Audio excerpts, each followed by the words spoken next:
Circuit de Catalunya in Barcelona.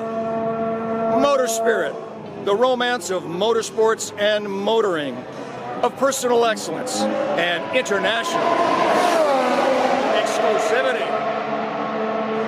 Do you have the motor spirit? It's here at Barcelona.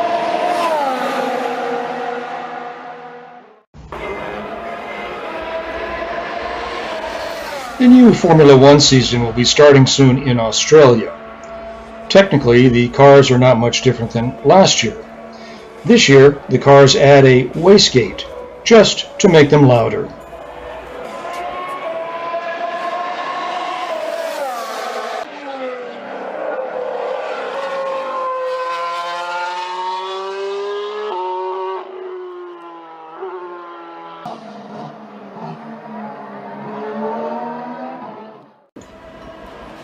Pirelli will be adding a fifth compound, an ultra-soft one, color-coded purple, giving teams expanded options to choose from.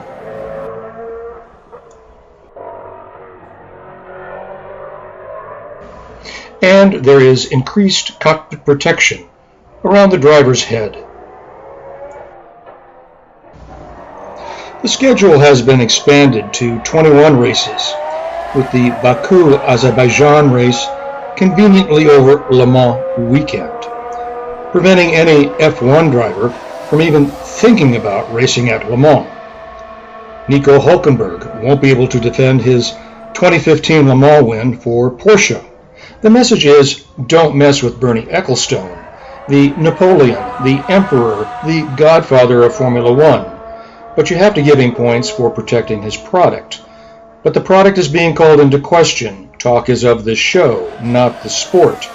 TV viewership has been on the decline, some of it due to the pay TV contracts. But F1 broadcasts, when watched in aggregate, look the same. The new tracks look the same. The track sponsors are the same. There's no local track character except for Monaco, Monza, Montreal, and Spa. But Formula One still has its fans and its rivalries. What autographs have you gotten today? Sebastian Vettel, both Force India drivers, Kevin Magnussen and Felipe Massa. So of those, who is your favorite? Sebastian Vettel. But I would take Vettel. I think Vettel is very down to earth. I think he's amused over the Nico Lewis thing. What do you think? Oh, I agree with you there, 100%. I think he's very relaxed, and I love his one-lines. But my favourite, of those I haven't seen today, is probably Lewis. Yeah. Yeah, because he's an out-and-out racer, doesn't give up. Yeah. And until it's over, he won't stop. I think Nico's more temperamental than Lewis. Yeah, because when, like if you, for example, at Austin, when he lost the championship to Lewis for that mistake, he threw his hat at him. That was just sheer frustration. Yeah. They're both top-class drivers. Yeah. I think Lewis is he's more adaptable because he adapts to these new rules quicker than Nico. Well, thank you. He's not willing to give up when things happen and when he's in a fight on the track. He always takes things which we've seen impossible by other drivers, like with Lewis against Kimi in 2007 when he just went up the inside of turn 1. Well, I think of last year at Monaco. Lewis kind of went off in a huff. Yes, he did. You know, actually both of them seem to go off in a huff. They do. They all do. Sebastian does as well, just not as much as the other two. Then again, the thing with Lewis and Monaco wasn't really his fault. Yeah. Mercedes messed that up for him. I would have been upset at the team. Yeah, that's true. I would agree with you. Well, thank you very much.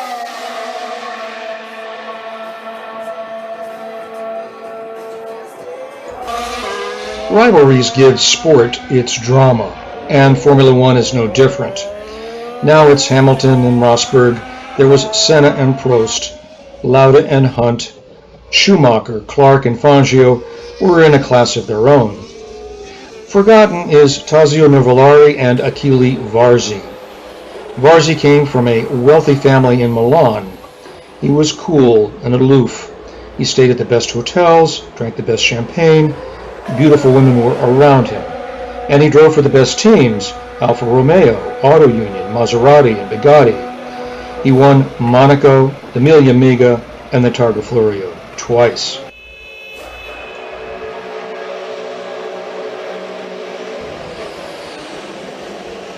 He was fast and had the smoothest manner that he was called the king of curves. It was at the 1930 Mille Amiga that Nuvolari, his teammate at the time, was following him and trusted him so that he turned off his headlights to sneak up on Varzi, surprising him in the early dawn to dramatically pass and win. Personal problems made him disappear in the war years to return in 1948 to his old form. His only accident was his last, fatally in Switzerland. Achille Varzi.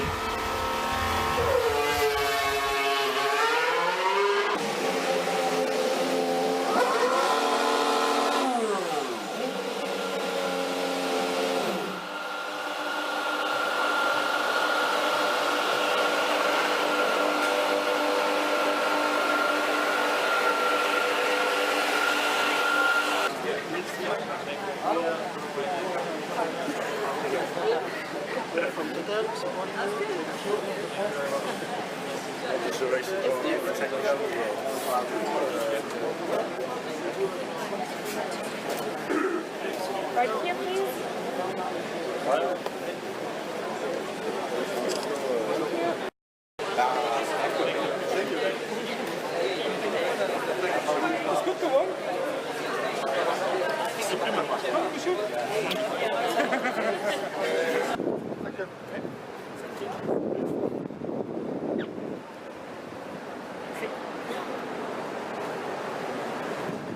New teams are Haas from the US, a Dallara-Ferrari combination with Romain Grosjean driving, formerly of Lotus. Lotus is now Renault Formula One, and Renault engines in Red Bulls are now called Tag Heuer, longtime sponsor for McLaren. The expectations for Honda last year were sky high. People forget it took 5 years in Formula One before the 1988 dominating year. McLaren side pods, however, will once again be empty of major sponsorship. The fortunes of Formula One teams rise and fall like nations. The circuit is about 45 minutes from central Barcelona, accessible by train. Barcelona can feel like Las Vegas sometimes, so visit Market Sant Catrino. It's more local, less touristy than La Boqueria, and walk the Gothic and Bourne area to get the total feel.